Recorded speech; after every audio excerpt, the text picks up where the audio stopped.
So I guess what I was trying to say is that decision making from the conception of an idea to actually making some moves where the trigger has been pulled, I think right there, that is the hard part. And I think that's what stops a lot of people from starting their own business, is that sort of breaking through that fear barrier of turning an idea into a project. This season of the SBA Roadshow is sponsored by Ready Capital. I'm Dustin Baker. We're on a mission to build community through shared story. The road is calling. We're gonna do some fun stuff, and you really ought to watch it because it's gonna be amazing. All the cool kids are doing it. So join me on the SBA Roadshow.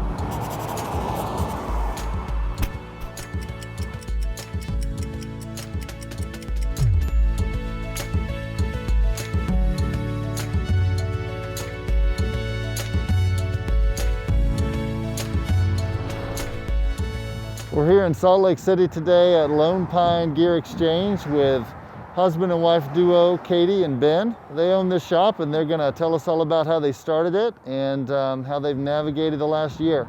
So we're gonna follow them in and see what they've got to show us. Come on in.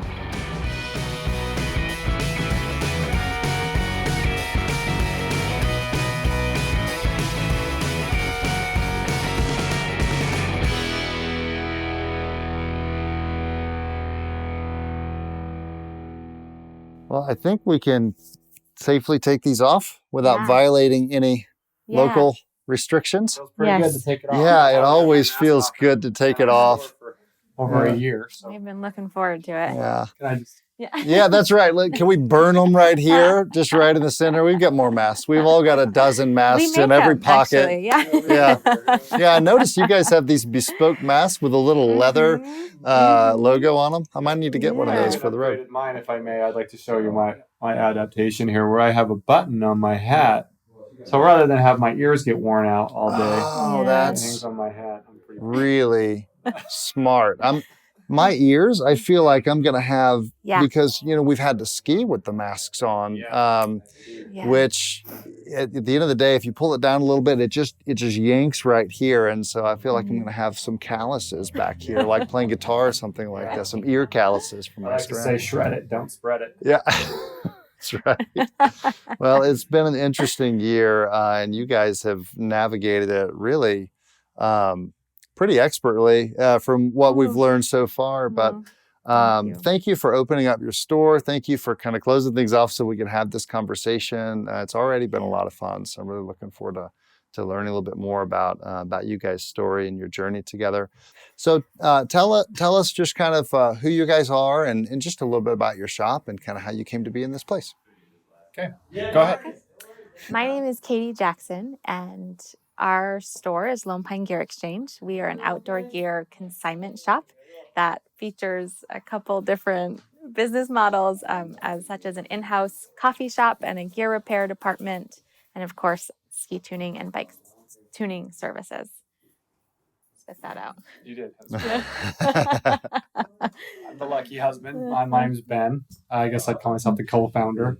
Maybe if I was going to give myself a title here, I would say the COO, the barista, and the janitor, and anything else that comes up, the buyer, the problem solver, and maybe the bad ideas guy.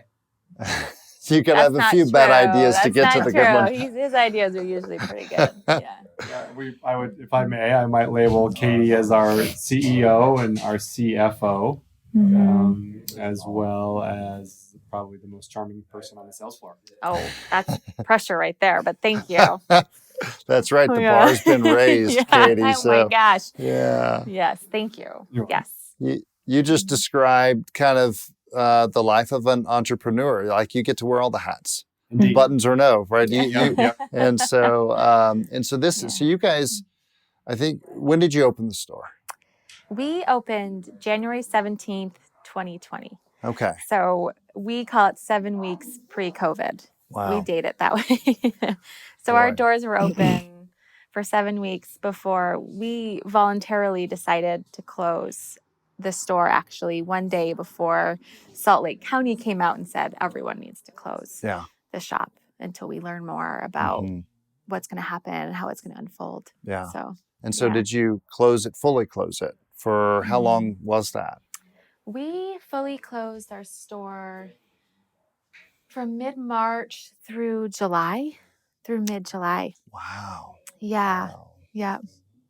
Kind of our boot department is here. We usually come up from our downstairs service area right down this way. Okay. We've moved our outerwear back upstairs, so we kind of are, we have some summer clothing and some winter clothing. We're in that transition season. Our ski gear is over here. You can walk back, there's the ski gear. Ski aisles.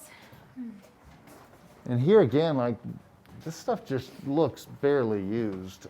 Yeah, it's in pretty good shape. Yeah.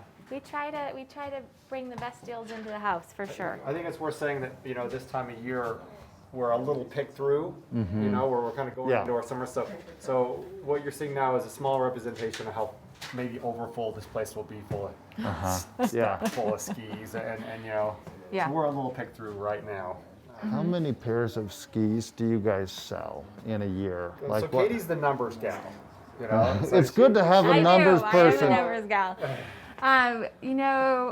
Just over 2,000. So we'll have a couple of thousand pairs of skis in here. And in the height of the winter, this whole room is ski racks. Yeah. So let's talk a little bit about, let's kind of go back pre-COVID, pre-January, pre-open. So first of all, you guys this isn't the first shop you've owned, right? No. And so you guys have had a successful business in this space in the past. So getting to a place of wanting to open this shop, kind of what did it take to get this shop opened?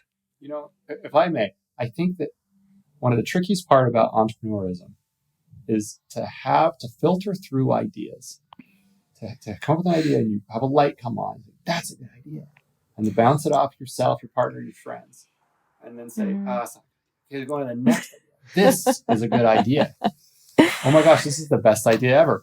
Go to your friends and family and friends, and then maybe your partner, and then you say, you know what, this is the idea. And then once you land on an idea, to be able to get up every morning and sort of lean on that idea every day. And it's relentless. You can't come off the throttle, especially in a startup period. You have to stay on it. Yeah. And then you'll have periods of doubt where you're like, this wasn't a good idea at all.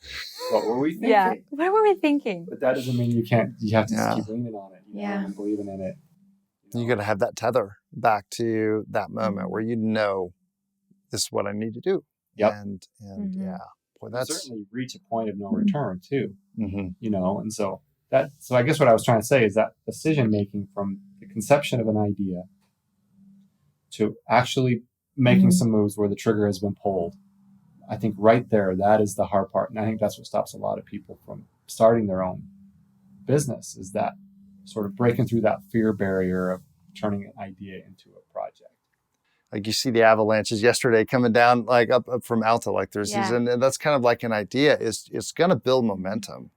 And you're not going to stand there in the path of the avalanche and stop it once it's like, there's a point at which you're right, you've pulled the trigger and you're doing it. So we're up here in our main showroom floor. This is kind of where we bring all of our equipment. It gets processed downstairs when people might bring it in on consignment, or maybe we, so we also procure gear through closeout buys or other opportunities that might come up.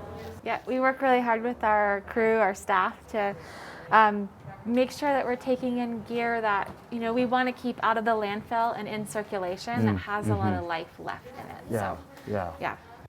So gosh, and so you're just working your way toward kind of getting into the black as a business, a startup business. And how did you navigate that with your staff? Were you able to keep people on payroll? Was there a PPP loan involved? Like walk me through those few months and just kind of what's going through your mind as you. It was an unexpected twist for sure. We weren't, there was no handbook on how to manage this one.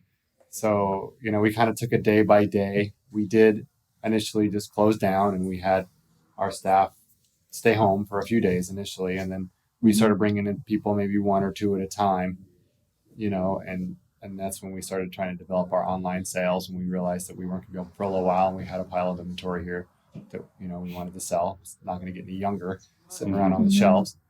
So as you walk in, you'll see the consignment desk right off to your right here with our consignment crew. This is where people are going to come and check in all their gear for us to sell.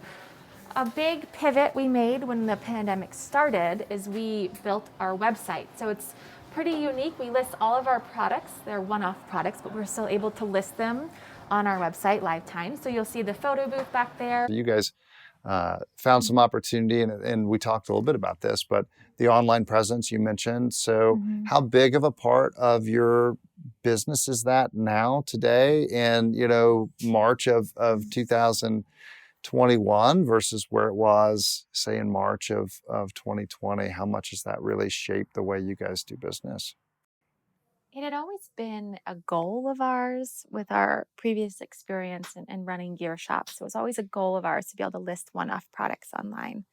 But when the pandemic happened, it took that goal that was in the periphery and put it right here in front of both of us. So it's a pretty unique opportunity to take one-off. When Katie says one-off products, that might be something that just an individual might bring in off the street and put on consignment. Yeah. And so to make it efficient enough to take that one item and list it, write a product description, take photos of, upload it to the internet, and then having a spot on the floor where customers can shop while also being on a website, so that when it sells, we can pick it and box it and ship it. That's tricky. Generally, websites will have a back stock of an inventory and they'll list one product and sell 30 of that same list. Right. Whereas we're listing just one at a time. So it's been interesting, and that's probably why most shops don't do it. Well, maybe we can head downstairs. We can go out this door and head back down. Okay, great. Yeah. Cool. Let's do it. We really felt strongly about wanting some outdoor space too. Luckily for us, during the pandemic, we were able to set up a really big tent in this plaza and had outdoor shopping for 8 months. Wow. When people were, when the pandemic was first happening and people were pretty nervous about shopping indoors, we had all of our outerwear and accessories in a big event tent down here. So we were calling ourselves the outdoor shop.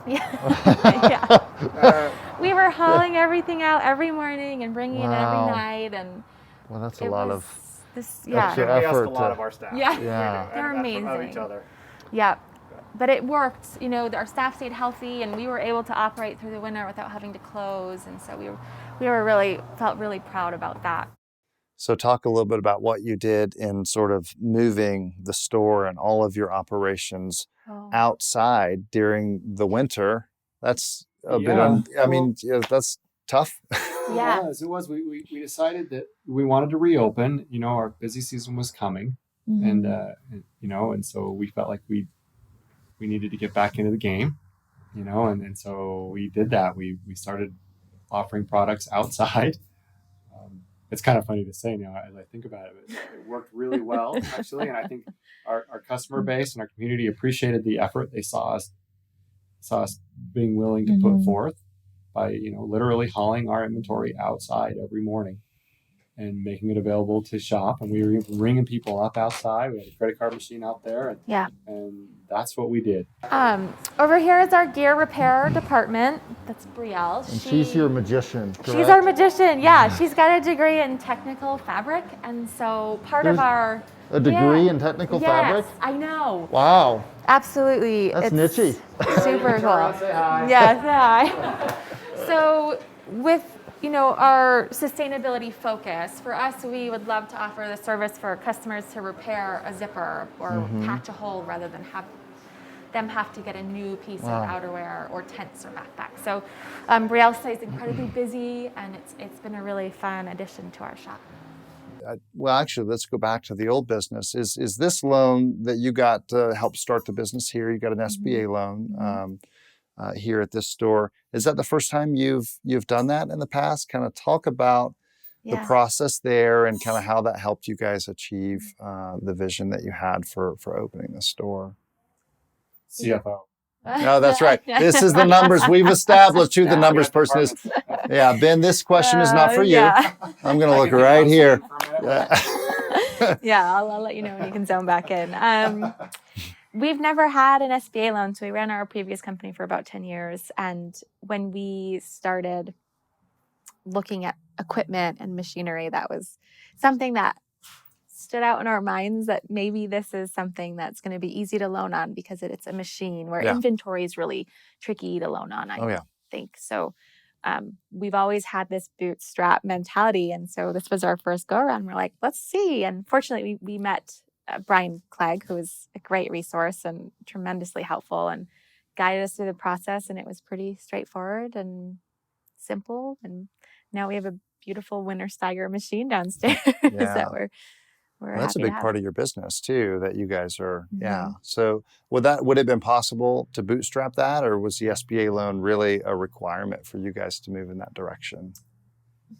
I think it made the campus that we have going on here possible. We probably would have skimped. Mm-hmm. We probably would have tried to come up with something Mm-hmm. that wasn't sort of cutting edge or state of the art. You know, we would have probably tried to do something smaller. Something less than your vision for the place. Less than our vision. Yeah. Yes. And we didn't want to compromise on that. And We're not for very good at compromising. No. You guys don't seem like big compromisers. No. We wanted it and we went after it. And for people who know, they walk in, they're like, you have a brand new Winter Steiger Scout, you know? So it brings a lot of credibility to our service department, and what we're able to, the tunes we're able to put out are so much superior than if we had skimmed. So we feel very lucky and gracious that the pandemic made people realize and made people appreciate their time outdoors more. Mm-hmm. So we probably made a mistake by adjusting projections and you know, maybe cutting back some staff, because we were incredibly busy and felt really lucky to be in an industry where the pandemic had kind of the adverse effect. Yeah. And that makes a lot of sense, actually, because that's the one thing I feel like I can take a mask off and put a bike helmet on and just get outside. Yeah. Well, this has been a lot of fun. I want to end our time out. We could talk for a couple more hours, but we got customers to serve. Yeah, maybe we'll just call it in. Yeah, we're talking. I saw the PBR downstairs. Pizza and beer. That's what you do. But I want to ask one question that I typically ask at the end of these episodes, and that's is there one thing or kind of a big lesson from the adversity of the last year that you guys will really take forward as you run this business, participate in this community for good, as we kind of move past this epoch of time that's been so challenging into the future? I think for me, it's been this notion of just kind of refusing to lose. And I think it touches a lot on the entrepreneurial spirit that we're just going to do whatever it takes to make it happen, even if it's harder or it takes more time. Like if it's a path to success, we have to stay on it. So, yeah. Well, amen to that. And I want to thank you guys. So when I walked downstairs by the boots, you looked at my shoe and you said, that's a size 13. And I was really impressed. And I felt like, that you'd be really good at the state fair, like telling people what they weigh and how old they are. And that's what I don't know what their sign is, maybe. But so I'm going to attempt, I don't know if I'm going to do it well, to guess t-shirt sizes here, but we've got these to thank you guys for opening your store. And this is the SBA Roadshow. This is an adult large. So I'm giving that to you. And I've got a medium here. I'll take it. Thank you. And so thank you guys for doing this with us. This has been a lot of fun. And I'm looking forward to being in the shop again with little kids, outfitting them for skiing, hopefully next year. And I can tell them what size ski boot they wear before they even take them. That's exactly right. You could just look at my Instagram and tell me what size ski boot. That's right. Well, you guys, thanks a bunch. This has been a lot of fun. No, I think Knuckles for the road. I don't know what we're doing these days. So, a lot of times customers, ski boots, they're complaining about their ski boots not fitting. So we have some solutions and ways to make them more comfortable. And I see that you've had a visit from Sasquatch here as well. Frequent. That's a very large foot. Size 13. 13, That's amazing that you can look at my foot and know that. I can look at a foot and tell you about what size it is. You should work at the state fair. How much do I weigh? Put a lot of people in a lot of ski boots over here. That is funny. That was impressive. That's a special skill. You'd put a lot of people in the ski boots over the years. Subscribe to our newsletter at sbaroadshow.com/subscribe to see where we'll be next.